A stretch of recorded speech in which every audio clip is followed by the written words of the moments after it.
السلام علیکم ورحمۃ اللہ وبرکاتہ۔ الحمد للہ کفا وسلام علی عبادہ الذین اصطفى، اما بعد۔ اعوذ باللہ من الشیطان الرجیم، بسم اللہ الرحمن الرحیم۔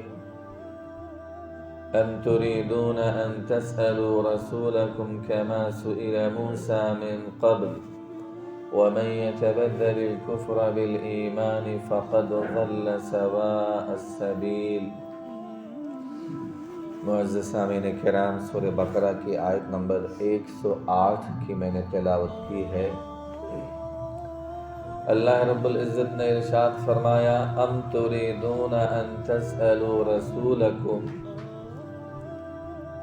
کیا تم لوگ چاہتے ہو کہ اپنے رسول سے اسی طرح سوال کرتے رہو جس طرح اس سے پہلے موسیٰ علیہ السلام سے سوالات ہوتے رہے۔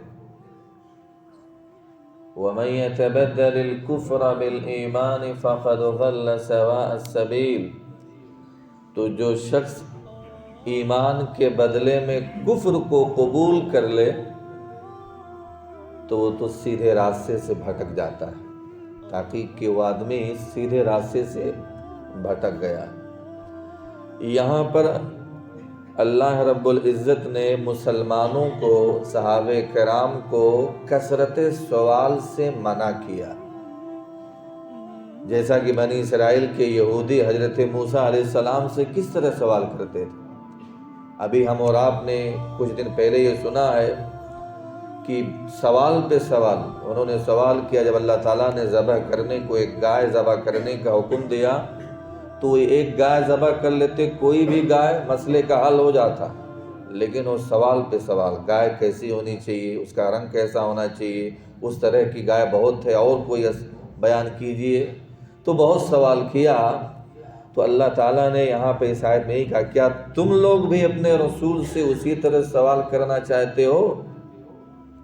اور حدیث کے اندر بھی اسی لیے میرے نبی نے منع کیا ہے کہ کثرت سوال سے آدمی کو بچنا چاہیے۔ صحیح مسلم کی حدیث سے قرآن کی آیت بھی ہے، سورۃ المائدہ آیت نمبر 101 آپ پڑھیے۔ اللہ رب العزت نے ارشاد فرمایا، یا ایھا الذین آمنوا لا تسألوا عن اشیاء ان تبد لکم تسؤکم، اے ایمان والو تم ان چیزوں کے بارے میں سوال مت کرو کہ اگر وہ تمہارے اوپر ظاہر کر دی جائیں تو تمہیں ناگوار لگے، برا لگنے لگے، اور تم اس کو نزول قرآن کے زمانے میں پوچھو گے تو تمہارے اوپر ظاہر کر دی جائیں گے۔ یعنی اللہ کے نبی تمہارے بیچ میں موجود ہیں، ابھی قرآن کی وحی ابھی نازل ہوتی رہتی ہے، اس زمانے میں اگر سوال کرو گے تو وہ چیز تمہارے اوپر ظاہر کر دی جائے گی۔ عفا اللہ عنہ، اللہ نے تو اس سے پہلے کہ جو تمہارے سوالات ہیں سب معاف کر دیے ہیں۔ اللہ غفور الرحیم، بردبار ہے۔ میرے بھائیوں، تو یہاں پر ہم اور آپ کو صحیح بخاری کی حدیث ہے، نبی اکرم صلی اللہ علیہ وسلم نے ارشاد فرمایا کہ مسلمانوں میں سب سے بڑا مجرم وہ ہے کہ جس کے سوال کرنے کی وجہ سے کوئی چیز حرام کر دی گئی حالانکہ اس سے پہلے وہ چیز حلال تھی۔ اس سے بڑا مجرم کوئی نہیں۔ صحیح بخاری کی حدیث، یعنی وہ چیز پہلے حلال تھی، اس نے اس کے بارے میں سوال کیا، اس کی وجہ سے وہ چیز حرام ہو گئی، اس سے بڑا مجرم کوئی نہیں۔ اسی طریقے سے ایک صحابی نے اللہ کے رسول سے سوال کیا کہ اللہ کے رسول، اگر کوئی شخص اپنی بیوی کے ساتھ کوئی غیر مرد کو پائے تو کیا کرے؟ اگر وہ دوسروں کو بتلائے تو یہ بڑی بے شرمی کی بات ہے، اور اگر نہ بتلائے تو اس کے لیے بڑی بے غیرتی کی بات ہے۔ تو اللہ کے نبی کو اس کا یہ سوال کرنا برا لگا، اور بعد میں ایسا ہی ہوا کہ اسی آدمی کی بیوی کے ساتھ ہی معاملہ پیش آ گیا۔ اللہ کا کرنا ایسا ہوا کہ اسی آدمی کے ساتھ، یعنی اسی صحابی کے ساتھ میں یہ واقعہ پیش آیا، تو اللہ تعالیٰ نے لعان کا حکم نازل فرمایا۔ لعان، اس کی تفسیر بعد میں انشاءاللہ آئے گی۔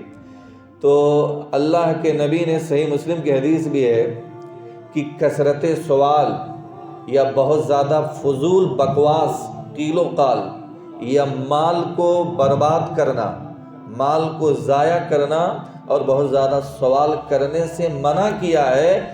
اور اللہ کے نبی نے کہا تم سے پہلے کی امتیں بہت زیادہ سوال کرنے کی وجہ سے اور انبیاء کی مخالفت کرنے کی وجہ سے ہلاک ہو گئیں، برباد ہو گئیں۔